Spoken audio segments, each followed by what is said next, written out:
राजा रघुवंशी और सोनम रघुवंशी, ये वो दो नाम हैं जिनकी कहानी ने पूरे भारत को यह सोचने पर मजबूर कर दिया है कि क्या अब भी इंसानों में इंसानियत जिंदा है या नहीं। आखिर किस पर विश्वास किया जाए।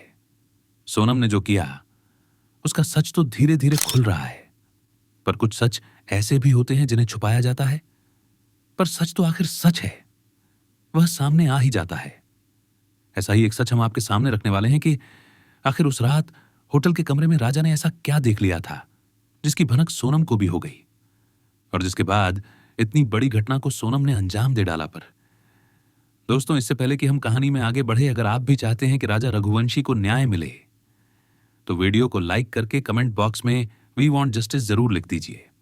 आइए जानते हैं उस रात का पूरा सच। 9 जून 2025 रात 1:07 वाराणसी गाजीपुर हाईवे ढाबे के चारों ओर नीम की छांव में उजाले और अंधेरे की लड़ाई चल रही थी। एक ओर स्टील के गिलास में छलकती चाय की भाप थी और दूसरी ओर वह लड़की, उसके चेहरे पर धूल और खून के धब्बे थे, आंखों में जैसे 1000 तूफान थमे हुए हो, बाल बेतरतीब, होंठ सूखे और कपड़े जैसे किसी हादसे से बचकर आई हो। साहिल यादव, जो ढाबे का मालिक था, खुद चौंक गया। इतनी रात में कोई लड़की अकेली इस हाल में भाई।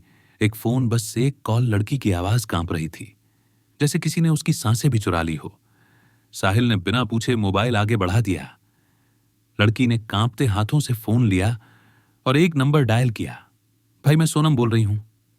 फोन पर सन्नाटा छा गया। फिर दूसरी तरफ से सिर्फ एक चीख सुनाई दी, सोनम तू जिंदा है।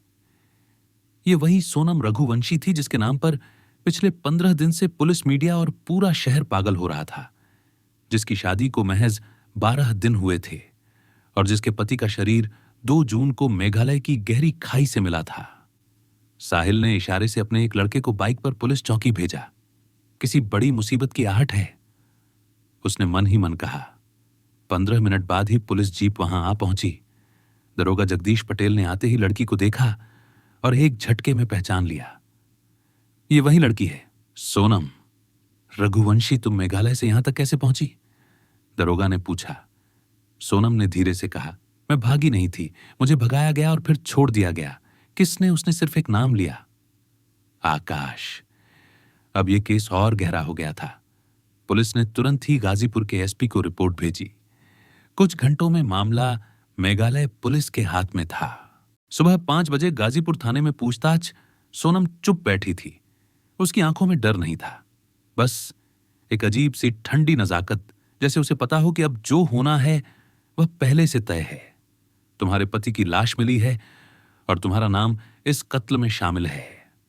तो सोनम ने पहली बार सीधा देखा। तुम कह रही हो कि आकाश ने तुम्हें भगाया, लेकिन सबूत कुछ और कह रहे हैं। सोनम हंसी, धीमी, तीखी और बर्फ की तरह सर्द। आपको जो समझना है समझिए, पर सच्चाई वही है जो मैं बताऊंगी। उधर मेघालय पुलिस ने आकाश, विशाल आनंद और राज कुशवाहा को पकड़ लिया था, मगर राज कुशवाहा खामोश था। उसने एक भी शब्द नहीं बोला। पूछताछ के दौरान विशाल ने एक बात कही जो सबको झकझोर गई। हमें लगा सोनम मारी गई है, इसलिए हमने उसे रास्ते से हटा दिया, लेकिन फिर वह खुद भाग गई। मतलब हम में से किसी ने उसे नहीं भगाया, वह खुद चली गई। अब सवाल यह था, सोनम आखिर भागी क्यों? और अगर वह इस पूरी साजिश की मास्टरमाइंड थी तो क्या वह खुद शिकार बन गई थी? 5:30 सुबह पुलिस ने सोनम का मोबाइल जब्त किया। एक चैट में लिखा था, 23 मई 5:17 शाम लोकेशन भेज रही हूं। जैसे तय किया था उसके पास चैन है, उसे भी ले लेना। लेकिन उसी चैट में 24 मई को एक और मैसेज था, तुमने मुझे भी धोखा दिया राज। मैं नहीं जानती थी कि तुम मेरे बाद किसी और से भी फोन का डांटा यहीं कट जाता है। अब नया सवाल, क्या सोनम ने सिर्फ राजा रघुवंशी को नहीं बल्कि खुद को भी किसी गहरे धोखे में डुबो दिया था? 23 मई 2025, पूर्वी खासी हिल्स, चेरापूंजी, मेघालय। घना जंगल, ठंडी हवा और वह खामोशी जिसे कोई समझ नहीं पाया। इसी खामोशी में एक चीख डूबी थी जिसे किसी ने सुना ही नहीं। चेरापूंजी के पास एक दूरस्थ रिसोर्ट, जहां मोबाइल नेटवर्क का आना भी लॉटरी जैसा था। सोनम और राजा यहां हनीमून मनाने आए थे, लेकिन असल में सोनम यहां प्लान को पूरा करने आई थी। 3 दिन से सोनम राजा के साथ नॉर्मल बिहेव कर रही थी। सुबह 7 टहलना, शाम को कैंप फायर और रात में मिलन का अभिनय। लेकिन असल साजिश फोन की उस स्क्रीन पर लिखी जा चुकी थी जिसे सिर्फ सुपारी किलर समझ सकते थे। की तरफ देखा और मुस्कुराया। अजीब है ना, मैं मेघालय आ गया और तुमने मुझे लाया। उसकी वह मासूम मुस्कान सोनम को एक पल के लिए डिगा गई। उसने चाहा सब रोक दे, लेकिन फोन में राज का मैसेज था, प्लान डन करो, टाइम कम है। तो राजा ने ट्रैकिंग ट्रेल पर चलते वक्त सोनम से कहा, शादी के बाद लग रहा है तुझे खो बैठा हूं, तू कहीं और तो नहीं जा रही ना? सोनम का गला सूख गया, लेकिन अगले ही मोड़ पर जब सोनम राजा को यहां रुक कहकर पानी लेने के बहाने हटी, उसी समय पीछे से पहला वार हुआ। जब पुलिस ने सोनम के फोन से डिलीट चैट्स रिकवर की तो उनमें एक चैट चौंकाने वाली थी, 6 मई राज, शादी हो जाने दे, फिर हम दोनों भी नहीं रहेंगे, यहां तुझे दुबई लेकर जाऊंगा। मैं एक नया नंबर, तू सोनम से बात कम कर, ऋचा को संभालना है। अब राज सब प्लान के हिसाब से है, एक एक कार्ड खेलना आता है। मुझे ऋचा कौन थी? क्या राज सिर्फ सोनम के साथ खेल रहा था? गाजीपुर थाने में बैठी सोनम अपने सामने वो चैट्स देख रही थी। वह फटी फटी आंखों से देखती रही। जिस आदमी के लिए उसने सब कुछ दांव पर लगा दिया, वो उसका भी इस्तेमाल कर गया। दरोगा ने पूछा, अब बोलो सोनम, तुम कातिल हो या शिकार? सोनम ने जवाब नहीं दिया। उसने बस एक सवाल पूछा, अगर प्यार भी इस्तेमाल हो जाए तो क्या वह भी जुर्म होता है? 11 मई 2025 इंदौर रघुवंशी परिवार का बंगला। दोपहर के 3 बजे हल्दी की रस्म खत्म हुई। शाम होते होते दूल्हा राजा रघुवंशी शेरवानी पहनकर मंडप में बैठ चुका था। सोन लाल जोड़े में सजी उस दिन दुनिया की सबसे खूबसूरत दुल्हन लग रही थी। लेकिन अगर कोई उसकी आंखें ध्यान से देखता तो वहां चमक नहीं, साजिश की छाया दिखती। राजा ने जब सोनम की मांग में सिंदूर डाला, वहां से मौत की उल्टी गिनती शुरू हो चुकी थी। फेरे होते वक्त पंडित हर फेरे के साथ वचन पढ़ रहे थे। पहला वचन धर्म का पालन, दूसरा वचन साथ निभाने का, तीसरा निष्ठा का। सोनम हर वचन के साथ सिर झुका रही थी, पर हर हां के पीछे एक ना छिपा था। उसी समय रिसेप्शन की भीड़ में एक चेहरा छिप कर देख रहा था, राज कुशवाहा। उसने दूर से ही सोनम को व्हाट्सएप पर एक मैसेज भेजा, बस 12 दिन, फिर सब खत्म। स्टे फोकस्ड शादी के बाद की पहली रात राजा जो बेहद खुश था, उसने सोनम को झिझकते हुए कहा, तूने तो मुझे सपने जैसा तोहफा दे दिया। नहीं, सोचा था कि मेरी किस्मत इतनी खूबसूरत हो सकती है। सोनम मुस्कुराई, लेकिन वो मुस्कान 100% नकली थी। उसी रात सोनम ने हनीमून की बात छेड़ी। मैंने मेघालय की टिकट बुक की है, 20 तारीख को फ्लाइट है। राजा चौंका, इतनी दूर? हम तो शिमला या गोवा की सोच रहे थे, मेघालय सबसे अलग है। सोनम ने जवाब दिया, वहां कम लोग जाते हैं, शांति है। राजा के परिवार को सोनम बहुत पसंद आने लगी थी। वह सबके साथ घुल मिल रही थी। लेकिन इसी बीच हर रात वो राज कुशवाहा से चुपचाप चैट करती। राज मैसेज करता, आकाश और विशाल निकल चुके हैं, 17 तारीख तक मेघालय पहुंच जाएंगे। उनका होमस्टे मैंने बुक करवा दिया है, तुम बस टाइमिंग फिक्स करना। इधर राजा सोनम के लिए चैन खरीदने बाजार गया, उधर सोनम अपने प्रेमी से कत्ल की स्क्रिप्ट तय कर रही थी। राजा ने सोनम से पूछा, तू अचानक इतनी शांत क्यों हो गई है? सोनम ने कहा, बस नए रिश्तों में थोड़ी घबराहट तो होती है ना। राजा ने उसका हाथ थामा, डर मत, मैं हूं। यही वो लम्हा था जिसने सोनम को तोड़ दिया। मगर सिर्फ कुछ पलों के लिए राज कुशवाहा ने एक नया मैसेज भेजा, याद रखो वापस रास्ता नहीं होगा। गुवाहाटी की फ्लाइट में बैठते वक्त सोनम के मोबाइल में लोकेशन ऑन था। सुपारी किलर्स पहले से वहां पहुंच चुके थे। उन्हें सोनम की हर मूवमेंट की खबर थी। इंदौर से रवाना होते समय सोनम ने घर वालों को गले लगाया।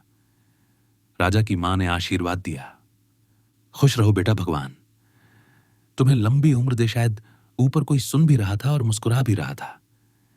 राजा और सोनम चेहरा पूंजी पहुंचते हैं।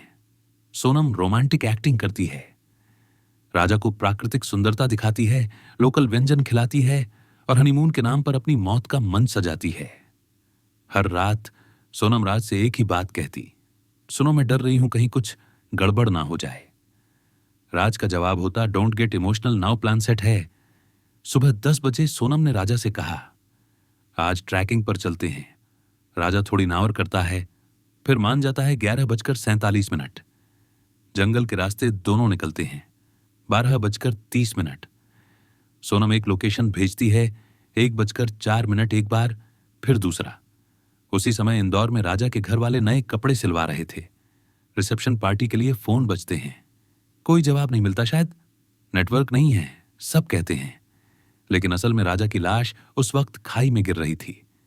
23 की रात रिसोर्ट लौटने पर सोनम अकेली थी। सोनम कमरे में बैठी रही। राजू कुशवाहा ने कॉल उठाना बंद कर दिया था। सोनम ने मैसेज भेजा, अब क्या कोई जवाब नहीं आया। अगले दिन रिसोर्ट का स्टाफ अजीब नजरों से देखने लगा। आप अकेले हो, आपके पति? सोनम ने झूठ बोला, वह बाहर गया है, आज वापस आएगा। राजा के मोबाइल से सोनम को एक मैसेज आया, तुम्हें लगा तुम बच जाओगी। सोनम हिल गई।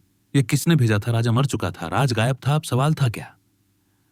किसी और ने सब कुछ देख लिया था, या क्या कोई छठा आदमी अब सोनम को खत्म करना चाहता था? यही वो वक्त था जब सोनम ने मेघालय से गाजीपुर तक का सफर शुरू किया, अकेले, डर के साथ और शायद पछतावे के साथ। लेकिन अब भी जवाब अधूरे थे। हमारी नई जिंदगी की यादगार बना दूं, सोनम ने उसका हाथ पकड़कर कहा, बनाओ ना। और उसी रात उसने अपने मोबाइल से लोकेशन चेक की। जीपीएस ऑन था। राजा को नींद आ गई। सोनम खिड़की पर बैठकर चुपचाप बाहर देखती रही। उसकी आंखों में कुछ बह रहा था, शायद आंसू, शायद डर, या शायद सिर्फ ग्लानि। 23 मई सुबह 10:43। सोनम ने राजा से कहा, राजा थोड़ा झिझका, मैं ट्रैकिंग में अच्छा नहीं हूं। मैं हूं ना? उसने मुस्कुराकर कहा। वे पैकिंग कर चुके थे, दोपहर में ट्रैक पर जाना था। सोनम ने एक छोटा बैग लिया, उसमें पानी की बोतल, चॉकलेट और एक फोन। ट्रैकिंग ट्रेल, जहां ट्रैक बंद होता है और मौत शुरू। 12:30 दोपहर, दोनों ट्रैकिंग के रास्ते पर चल रहे थे। सोनम आगे, राजा पीछे। 1 बजे दोपहर सोनम ने झाड़ी के पीछे छिपे 3 लोगों को लोकेशन भेजी। अब पॉइंट 4 क्लियर। 1:03। राजा ने जूते के फीते बांधने के लिए झुकते हुए पूछा, तू कहां जा रही है पानी लाने? सोनम ने जवाब दिया, 1:04 पहलवार। हत्या के बाद शांति जैसी कभी नहीं थी। राजा की लाश जब खाई में गिराई गई, झरने की आवाज में वह धप धप गई। सोनम वहीं बैठ गई, पास की एक चट्टान पर, चेहरा सपाट, आंखें खाली। आकाश ने पूछा, अब क्या? सोनम बोली, अब तुम जाओ, मैं वापस जाकर कह दूंगी। वो ट्रैकिंग पर भटक गया, लेकिन यहीं आया। पहला झटका, जब सोनम रिसोर्ट लौटी, वहां सब सामान्य था। लेकिन रात 9 बजे राज ने फोन उठाना बंद कर दिया। रात 11:12 पर सोनम को एक मैसेज आया, तू भी रास्ते में है? अब भय की एक लहर उसके शरीर में दौड़ गई। 24 मई सन्नाटा और सवाल। अगली सुबह रिसोर्ट के मैनेजर ने पूछा, मैम मिस्टर राजा साथ नहीं है? सोनम ने कहा, वो कहीं भटक गए, शायद लौट आएंगे। लेकिन उसी दिन स्थानीय पुलिस को एक लाश की सूचना मिली। एक ट्रैकर ने खाई में गिरी बॉडी देखी थी। 25 मई सोनम को लपेटने लगी। गिरफ्त पुलिस रिसोर्ट पहुंची। सोनम ने डरते डरते बयान दिया, हम घूमने निकले थे, वो कहीं आगे बढ़ गए और मैं पीछे रह गई, तब से नहीं लौटे। लेकिन एक गवाह ने कहा, मैंने उन्हें साथ में जाते देखा था और मैम अकेली लौट आई। अब शक गहराने लगा था। रिसोर्ट के सीटीवी से सामने आया कि सोनम ने उसी सुबह किसी को फोन किया था। नंबर था फर्जी नाम से रजिस्टर्ड। इस नंबर से एक दिन पहले एक और लोकेशन शेयर हुई थी, वहीं की जहां राजा की लाश मिली थी। अब पुलिस के पास काफी कुछ था, मगर सबसे खतरनाक चीज अब भी बाकी थी। राज कुशवाहा गायब था। 25 मई 2000, 25 ईस्वी, खासी hills police station, Meghalaya. Inspector Cliff Moran अपनी टेबल पर फैले केस फाइल्स को देख रहा था। लाश की शिनाख्त हो चुकी थी। राजा रघुवंशी, उम्र 29 साल, निवासी इंदौर। मौत सिर पर तेजधार हथियार से वार और फिर खाई में फेंका गया। लेकिन यह कोई सड़क दुर्घटना नहीं थी और अब क्लिफ को यह साफ दिखने लगा था, लाश के साथ क्या नहीं मिला। पुलिस जब लाश तक पहुंची तो कई चीजें गायब थीं। राजा की चैन जो हमेशा उसके गले में रहती थी, घड़ी, महंगी ब्रांडेड मोबाइल फोन, वॉलेट, सब गायब। क्लिफ ने अपने साथी से कहा, यह एक्सीडेंट नहीं है, यह कत्ल है। और लूट भी। 26 मई कॉल डाटा रिकॉर्ड और मोबाइल लोकेशन। राजा के मोबाइल की आखिरी एक्टिविटी 23 मई को 1:02 पर हुई थी। एक इनकमिंग कॉल, फिर 1:04 पर फोन का नेटवर्क गायब हो गया। लेकिन 2 दिन बाद 25 मई को वही मोबाइल गाजीपुर उत्तर प्रदेश में एक्टिव हुआ। क्लिफ की आंखें सिकुड़ गईं। यह फोन चुराकर कोई दूर ले गया है या किसी को पहुंचाया गया है। अब शक की सुई घूम रही थी। सोनम के इर्द गिर्द और उससे भी ज्यादा राज कुशवाहा के आसपास चोरी गई ये चैन कहां पहुंची। विशाल की गिरफ्तारी के बाद पुलिस ने उससे जो सामान जब्त किया उसमें एक सोने की चैन थी। बिना पेंडेंट के पेंडेंट में नाम खुदा हुआ था, RR। ये किसका है? विशाल चुप, लेकिन रिकॉर्डिंग ने जवाब दिया, राज, सब उसका सामान मेरे पास पहुंचा देना। चैन फोन खड़ी, मैं बाद में तुम्हें तुम्हारा हिस्सा दूंगा। राज कुशवाहा अब तक गायब। राज जो पहले सबका मास्टरमाइंड था, अब फोन नहीं उठा रहा था ना सोनम को, ना सुपारी किलर्स को। क्लिफ ने खुद से कहा, एक आदमी है जो सबसे ज्यादा जानता है और सबसे चुप है। राज के बैंक अकाउंट की जांच शुरू हुई और एक बड़ी बात सामने आई। 24 मई को उसके अकाउंट में लाख रुपए जमा हुए थे। क्लिफ बोला, अगर यह कत्ल सिर्फ प्यार के लिए था तो ये पैसे कहां से आए? रिसोर्ट से मिली एक नई चीज, राजा का कैमरा। राजा फोटोग्राफी का शौकीन था। उसके DSLR कैमरे की बैटरी खत्म थी, लेकिन क्लिफ ने उसकी मेमोरी कार्ड निकलवाई। फोटो में एक ट्रैकिंग पिक थी। राजा अकेले खड़ा था, लेकिन बैकग्राउंड में एक परछाई साफ दिख रही थी, बड़ी बॉडी टोपी और चेहरे पर दुपट्टा। यह सोनम नहीं थी। 25 मई सोनम पर दोहरा दबाव। गाजीपुर पुलिस ने सोनम को फिर पूछताछ के लिए बुलाया। तुम्हारा फोन, तुम्हारे कॉल सब मिल चुके हैं, अब बताओ राज कहां है? सोनम की आंखों में डर था। मैं नहीं जानती, उसने मुझे भी छोड़ दिया है। तुम्हें पैसे मिले थे नहीं? पुलिस ने एक रजिस्टर दिखाया। उसमें एक होटल बुकिंग थी, सोनम के नाम पर, गाजीपुर के होटल सुनहरा लॉज में 24 से 26 मई तक। तो फिर यह कमरा किसने बुक करवाया? सोनम हिल गई। उसने कहा, शायद राज होटल के CCTV में एक चेहरा 24 मई की शाम को होटल में एक पुरुष घुसा। उसका चेहरा साफ नहीं दिखा, लेकिन गेट पर वह जिस बाइक पर बैठा था उसका नंबर सोनम के भाई के नाम रजिस्टर्ड निकला। अब कहानी और उलझ गई थी। क्या सोनम का परिवार भी इसमें मिला हुआ था? सोनम का भाई एक नई कड़ी गाजीपुर। पुलिस ने जब सोनम के भाई को पूछताछ के लिए बुलाया, उसने बताया, 24 तारीख को मेरी बाइक चोरी हो गई थी। पुलिस कंप्लेंट भी दर्ज है, लेकिन कंप्लेंट 26 तारीख को दर्ज की गई थी, मतलब 2 दिन की देर, और इसी दौरान बाइक उसी होटल में देखी गई। क्लिफ ने कहा, किसी ने बहुत सोच समझकर सब प्लान किया है। दरअसल यह और कोई नहीं, सोनम ही थी। सोनम ने ही राजा को रास्ते से हटा दिया, पर सवाल यह है कि आखिर उसने ऐसा क्यों किया? अगर उसे राजा के साथ नहीं रहना था तो वह तलाक ले सकती थी।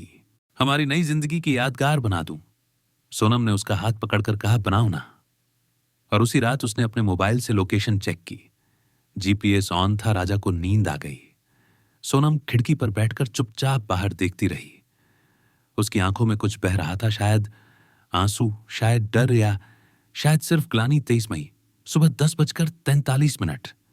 सोनम ने राजा से कहा, राजा थोड़ा झिझका, मैं ट्रैकिंग में अच्छा नहीं हूं। मैं हूं ना? उसने मुस्कुराकर कहा। वे पैकिंग कर चुके थे। दोपहर में ट्रैक पर जाना था। सोनम ने एक छोटा बैग लिया, उसमें पानी की बोतल, चॉकलेट और एक फोन। ट्रैकिंग ट्रेल, जहां ट्रैक बंद होता है, और मौत शुरू। 12:30 दोपहर, दोनों ट्रैकिंग के रास्ते पर चल रहे थे। सोनम आगे, राजा पीछे। 1 बजे दोपहर सोनम ने झाड़ी के पीछे छिपे 3 लोगों को लोकेशन भेजी। अब पॉइंट 4 क्लियर। 1:03। राजा ने जूते के फीते बांधने के लिए झुकते हुए पूछा, तू कहां जा रही है पानी लाने? सोनम ने जवाब दिया, 1:04 पहलवार। हत्या के बाद शांति जैसी कभी नहीं थी। राजा की लाश जब खाई में गिराई गई, झरने की आवाज में वह धप धप गई। सोनम वहीं बैठ गई, पास की एक चट्टान पर, चेहरा सपाट, आंखें खाली। आकाश ने पूछा, अब क्या? सोनम बोली, अब तुम जाओ, मैं वापस जाकर कह दूंगी। वो ट्रैकिंग पर भटक गया, लेकिन यहीं आया। पहला झटका, जब सोनम रिसोर्ट लौटी, वहां सब सामान्य था, लेकिन रात 9 बजे राज ने फोन उठाना बंद कर दिया। रात 11:12 पर सोनम को एक मैसेज आया, तू भी रास्ते में है? अब भय की एक लहर उसके शरीर में दौड़ गई। 24 मई सन्नाटा और सवाल। अगली सुबह रिसोर्ट के मैनेजर ने पूछा, मैम, मिस्टर राजा साथ नहीं है? सोनम ने कहा, वो कहीं भटक गए, शायद लौट आएंगे। लेकिन उसी दिन स्थानीय पुलिस को एक लाश की सूचना मिली। एक ट्रैकर ने खाई में गिरी बॉडी देखी थी। 25 मई सोनम को लपेटने लगी। गिरफ्त पुलिस रिसोर्ट पहुंची। सोनम ने डरते डरते बयान दिया, हम घूमने निकले थे, वो कहीं आगे बढ़ गए और मैं पीछे रह गई, तब से नहीं लौटे। लेकिन एक गवाह ने कहा, मैंने उन्हें साथ में जाते देखा था और मैम अकेली लौट आई। अब शक गहराने लगा था। रिसोर्ट के सीटीवी से सामने आया कि सोनम ने उसी सुबह किसी को फोन किया था। नंबर था फर्जी नाम से रजिस्टर्ड। इस नंबर से एक दिन पहले एक और लोकेशन शेयर हुई थी, वहीं की जहां राजा की लाश मिली थी। अब पुलिस के पास काफी कुछ था, मगर सबसे खतरनाक चीज अब भी बाकी थी। राज कुशवाहा गायब था। 25 मई 2000, 25 ईस्वी खासी hills police station, Meghalaya. Inspector Cliff Moran अपनी टेबल पर फैले केस फाइल्स को देख रहा था। लाश की शिनाख्त हो चुकी थी। राजा रघुवंशी, उम्र 29 साल, निवासी इंदौर। मौत सिर पर तेजधार हथियार से वार और फिर खाई में फेंका गया। लेकिन यह कोई सड़क दुर्घटना नहीं थी और अब क्लिफ को यह साफ दिखने लगा था, लाश के साथ क्या नहीं मिला। पुलिस जब लाश तक पहुंची तो कई चीजें गायब थीं। राजा की चैन जो हमेशा उसके गले में रहती थी, घड़ी, महंगी ब्रांडेड मोबाइल फोन, वॉलेट, सब गायब। क्लिफ ने अपने साथी से कहा, यह एक्सीडेंट नहीं है, यह कत्ल है। और लूट भी। 26 मई कॉल डाटा रिकॉर्ड और मोबाइल लोकेशन। राजा के मोबाइल की आखिरी एक्टिविटी 23 मई को 1:02 पर हुई थी। एक इनकमिंग कॉल, फिर 1:04 पर फोन का नेटवर्क गायब हो गया। लेकिन 2 दिन बाद 25 मई को वही मोबाइल गाजीपुर, उत्तर प्रदेश में एक्टिव हुआ। क्लिफ की आंखें सिकुड़ गईं। यह फोन चुराकर कोई दूर ले गया है या किसी को पहुंचाया गया है। अब शक की सुई घूम रही थी। सोनम के इर्द गिर्द और उससे भी ज्यादा राज कुशवाहा के आसपास चोरी गई ये चैन कहां पहुंची। विशाल की गिरफ्तारी के बाद पुलिस ने उससे जो सामान जब्त किया, उसमें एक सोने की चैन थी। बिना पेंडेंट के पेंडेंट में नाम खुदा हुआ था, RR। ये किसका है? विशाल चुप। लेकिन रिकॉर्डिंग ने जवाब दिया, राज, सब उसका सामान मेरे पास पहुंचा देना। चैन, फोन, घड़ी, मैं बाद में तुम्हें तुम्हारा हिस्सा दूंगा। राज कुशवाहा अब तक गायब। राज जो पहले सबका मास्टरमाइंड था, अब फोन नहीं उठा रहा था ना सोनम को, ना सुपारी किलर्स को। क्लिफ ने खुद से कहा, एक आदमी है जो सबसे ज्यादा जानता है और सबसे चुप है। राज के बैंक अकाउंट की जांच शुरू हुई और एक बड़ी बात सामने आई।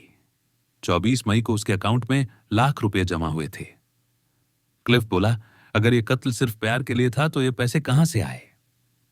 रिसोर्ट से मिली एक नई चीज, राजा का कैमरा। राजा फोटोग्राफी का शौकीन था। उसके DSLR कैमरे की बैटरी खत्म थी, लेकिन क्लिफ ने उसकी मेमोरी कार्ड निकलवाई। फोटो में एक ट्रैकिंग पिक थी। राजा अकेले खड़ा था, लेकिन बैकग्राउंड में एक परछाई साफ दिख रही थी, बड़ी बॉडी, टोपी और चेहरे पर दुपट्टा। यह सोनम नहीं थी। 25 मई, सोनम पर दोहरा दबाव। गाजीपुर पुलिस ने सोनम को फिर पूछताछ के लिए बुलाया। तुम्हारा फोन, तुम्हारे कॉल सब मिल चुके हैं, अब बताओ राज कहां है? सोनम की आंखों में डर था। मैं नहीं जानती, उसने मुझे भी छोड़ दिया है। तुम्हें पैसे मिले थे नहीं? पुलिस ने एक रजिस्टर दिखाया। उसमें एक होटल बुकिंग थी, सोनम के नाम पर, गाजीपुर के होटल सुनहरा लॉज में 24 से 26 मई तक। तो फिर यह कमरा किसने बुक करवाया? सोनम हिल गई। उसने कहा, शायद राज होटल के CCTV में एक चेहरा 24 मई की शाम को होटल में एक पुरुष घुसा। उसका चेहरा साफ नहीं दिखा, लेकिन गेट पर वह जिस बाइक पर बैठा था, उसका नंबर सोनम के भाई के नाम रजिस्टर्ड निकला। अब कहानी और उलझ गई थी। क्या सोनम का परिवार भी इसमें मिला हुआ था? सोनम का भाई एक नई कड़ी, गाजीपुर।